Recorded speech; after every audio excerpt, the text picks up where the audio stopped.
ಬಿಜೆಪಿಗೆ ಮಹಾತ್ಮ ಗಾಂಧೀಜಿ ಅವರ ಮೇಲೆ ಗೌರವ ನಂಬಿಕೆ ಇದೆ. ವಿಕಸಿತ ಭಾರತದ ಕಲ್ಪನೆಯಿಂದ ಕೇಂದ್ರ ಸರ್ಕಾರ ಮನ್ರೇಗಾ ಯೋಜನೆ ಹೆಸರು ಬದಲಾವಣೆ ಮಾಡುತ್ತಿದೆ ಎಂದು ಮಾಜಿ ಡಿಸಿಎಂ ಅಶ್ವಥ್ ನಾರಾಯಣ್ ಹೇಳಿದರು. ಬುಧವಾರ ಬೆಳಗಾವಿಯಲ್ಲಿ ಸುದ್ದಿಗಾರರೊಂದಿಗೆ ಮಾತನಾಡಿದರು. ವಿಕಸಿತ ಭಾರತದ ಗುರಿಯನ್ನ ಇಟ್ಟುಕೊಂಡು ಪ್ರತಿಯೊಬ್ಬ ವ್ಯಕ್ತಿಯೂ ಇದನ್ನ ಮಾಡಬೇಕು ಎನ್ನುವ ಕಲ್ಪನೆ ಇದೆ. ಮಹಾತ್ಮ ಗಾಂಧಿಯವರ ಕಲ್ಪನೆಯು ಸ್ವರಾಜ್ಯವಾಗಬೇಕು ಎನ್ನುವುದು ಇತ್ತು. ಮಹಾತ್ಮ ಗಾಂಧೀಜಿಯವರು ಅಂದಿನ ಕಾಂಗ್ರೆಸ್ ವಿಸರ್ಜನೆ ಮಾಡಿದ್ರು. ಆದರೆ ಇಂದಿನ ಗಾಂಧಿ ಕುಟುಂಬ ರಾಜಕೀಯ ಮಾಡುತ್ತಿರುವುದು ದುರಂತ ಎಂದರು. ಬೆಳಗಾವಿಯಲ್ಲಿ ನಡೆಯುತ್ತಿರುವ ಚಳಿಗಾಲದ ಅಧಿವೇಶನದಲ್ಲಿ ಉತ್ತರ ಕರ್ನಾಟಕದ ಸಮಸ್ಯೆಯ ಬಗ್ಗೆ ಚರ್ಚೆ ನಡೆಯಬೇಕು. ಆದರೆ ಸರ್ಕಾರಕ್ಕೆ ಉತ್ತರ ಕರ್ನಾಟಕದ ಸಮಸ್ಯೆಯ ಬಗೆಹರಿಸುವ ಮನಸ್ಸು ಸರ್ಕಾರಕ್ಕೆ ಇಲ್ಲ ಎಂದರು.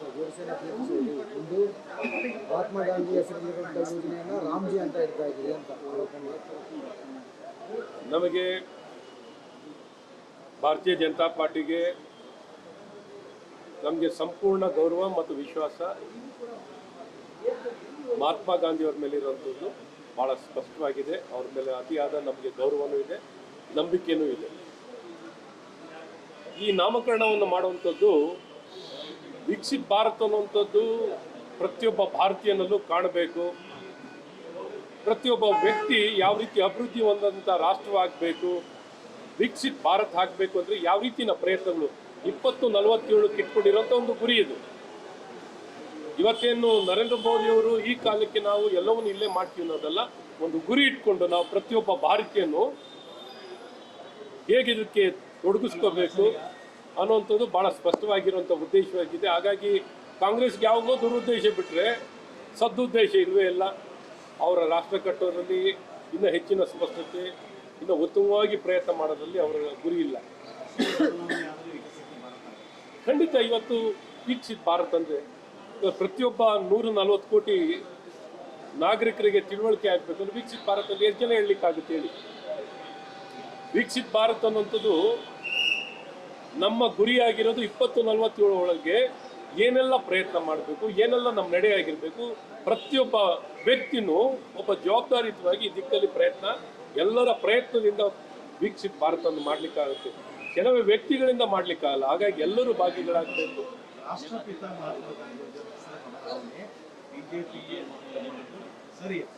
ಸರ್, ನಾವು ಮಹಾತ್ಮ ಗಾಂಧಿಯವರ ಕಲ್ಪನೆ ಏನು, ಸ್ವರಾಜ್ಯ ಕಾಣಬೇಕು ಅನ್ನೋದು. ಬರೀ ನನ್ನ ಹೆಸರು ಇಟ್ಕೊಳ್ಳಿ ಅಂತ ಏನು ಮಹಾತ್ಮ ಗಾಂಧಿಯವರು ಯಾರಿಗೇನು ಹೇಳಿರಲಿಲ್ಲ. ನನ್ನ ಹೆಸರು ಇಟ್ಕೊಂಡು ನನ್ನ ಹೆಸರಲ್ಲಿ ನೀವೇನು ಬೇಕಾದ್ರೂ ತಪ್ಪನ್ನು ಮಾಡಿ ಈ ಮಹಾತ್ಮ ಗಾಂಧಿಯವ್ರ ಹೆಸರು ಇಟ್ಕೊಂಡು ಈ ಗಾಂಧಿ ಕುಟುಂಬದವರು ಅವರ ಕುಟುಂಬದ ಗಾಂಧಿ ಕುಟುಂಬವನ್ನು ಮಾಡಿಕೊಂಡು ಈ ಕಾಂಗ್ರೆಸ್ ಪಕ್ಷದವ್ರ ಮತಯಾಚನೆ ಅವ್ರು ಅವತ್ತೇ ಕಾಂಗ್ರೆಸ್ ಪಕ್ಷನ ವಿಸರ್ಜನೆ ಮಾಡಿರ್ತೇವೆ. ವಿಸರ್ಜನೆಯನ್ನು ಮಾಡಿ ಮುಂದಕ್ಕೆ ಹೋಗಿ ಅಂತ ಅವ್ರ ಮಾತು ಕೇಳಿದಾರಾ? ವಿಸರ್ಜನೆಯನ್ನು ಕಾಂಗ್ರೆಸ್ ಪಕ್ಷನ ಮಾಡಲಿಲ್ಲ. ಗಾಂಧಿ ಅವ್ರ ಹೆಸರನ್ನ ಇವ್ರ ಕುಟುಂಬಕ್ಕೆ ಹೆಸರಿಟ್ಕೊಂಡು ಅವ್ರ ಹೆಸರನ್ನ ದುರ್ಬಳಕೆ ಮಾಡ್ತಿರುವಂಥವ್ರು ಅಂಥ ಕುಟುಂಬವೇ, ಅಂಥ ವ್ಯಕ್ತಿಗಳೇ ಕಾಂಗ್ರೆಸ್ ಪಕ್ಷ. ಈ ಕಾಂಗ್ರೆಸ್ ಪಕ್ಷದ ಬಗ್ಗೆ ಮಹತ್ವ, ಅವರ ಮಾತಿಗೆ ಏನು ಮಹತ್ವ ಕೊಡುವಂಥ ಪ್ರಶ್ನೆನೇ ಇಲ್ಲ. ಒಂದು ದಿನ ಎಕ್ಸ್ಟೆಂಡ್ ಮಾಡಿದ್ದಾರೆ ಉತ್ತರ ಕರ್ನಾಟಕ, ಹಾಗೆ ಅಭಿವೃದ್ಧಿನೇ ಆಗ್ತಾ ಇಲ್ಲ. ಈ ಎರಡು ಪಕ್ಷ, ವಿರೋಧ ಪಕ್ಷ ಆಡಳಿತ ಪಕ್ಷ ಎರಡೂ ಕೂಡಿಸಿ ಉತ್ತರ ಕನ್ನಡದ ಹೊಲ್ತಾ ಇದ್ದವನ್ನೇ ತೋರಿಸ್ತಾ ಇದ್ದಾರೆ ಅಂತೇಳಿ ಜನ ಆರೋಪ ಮಾಡ್ತಾರೆ. ಖಂಡಿತ ನೋಡಿ, ಇವತ್ತಿನ ಚರ್ಚೆ ಸರ್ಕಾರ ಏನನ್ನು ಮಾಡಬೇಕು ಅಂತ ಭಾಳ ಸ್ಪಷ್ಟವಾಗಿ ಇವತ್ತೆಲ್ಲ ಸದಸ್ಯರುಗಳು ತಿಳಿಸಿದ್ದಾರೆ.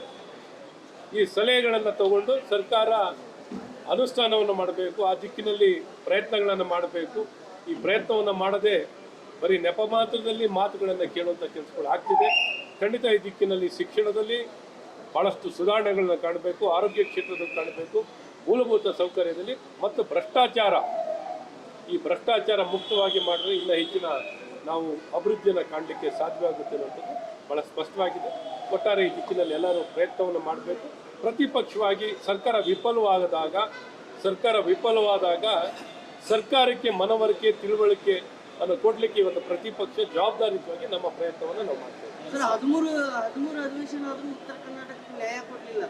ನೀವು ಎಷ್ಟು ಅಧಿವೇಶನ ಮಾಡೋರಿದ್ದೀರಿ ಅಂತ ಈ ದಿಕ್ಕಲ್ಲಿ ಇವತ್ತು ಸರ್ಕಾರಗಳು ಇನ್ನೂ ಹೆಚ್ಚಿನ ಆದ್ಯತೆ ಕೊಟ್ಟು ಕೆಲಸ ಮಾಡಬೇಕಾಗಬೇಕಾಗುತ್ತೆ, ಕೆಲಸ ಮಾಡುವಂಥದ್ದಾಗುತ್ತೆ. ಮತ್ತು ಎಲ್ಲರೂ ಸೇರಿ ಎಲ್ಲರೂ ಕೂಡಿ ಮಾಡುವಂಥ ಕೆಲಸ ಈ ದಿಕ್ಕಲ್ಲಿ ಪ್ರಾಮಾಣಿಕ ಪ್ರಯತ್ನ ಆಗ್ತಿರುವಂಥದ್ದು. ದುಡ್ಡು ಹೋಗಿದಾವಲ್ಲ, ಕೋಟಿ ದುಡ್ಡು. ಅದಕ್ಕೆ ಹೇಳಿದೆ, ಭ್ರಷ್ಟಾಚಾರ ಮುಕ್ತ ಮಾಡಬೇಕು. ದುಡ್ಡು ಎಲ್ಲಿಗೆ ಹೋಗಿದೆ ಅಂತ ನೋಡಬೇಕು.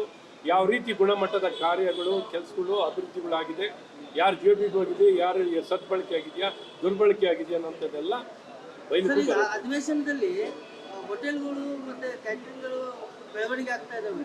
ಅಭಿವೃದ್ಧಿ ಏನು ಆಗ್ತಾ ಇಲ್ಲ ಅಧಿವೇಶನದಿಂದ. 13 ಅಧಿವೇಶನ ಏನು ಉಪಯೋಗ ಖಂಡಿತ ಇಲ್ಲ. ಅಭಿವೃದ್ಧಿ ಆಗ್ತಿದೆ. ಅಭಿವೃದ್ಧಿ ಆಗ್ಲಿಲ್ಲ ಅಂದ್ರೆ ಆಗುತ್ತಾ? ಅಭಿವೃದ್ಧಿ ಆಗ್ತಿದೆ, ಇನ್ನ ಬಯಸಿದ ಮಟ್ಟದಲ್ಲಿ ಆಗ್ತಿಲ್ಲ. Vinod Kolkar, KMM news, Belagavi.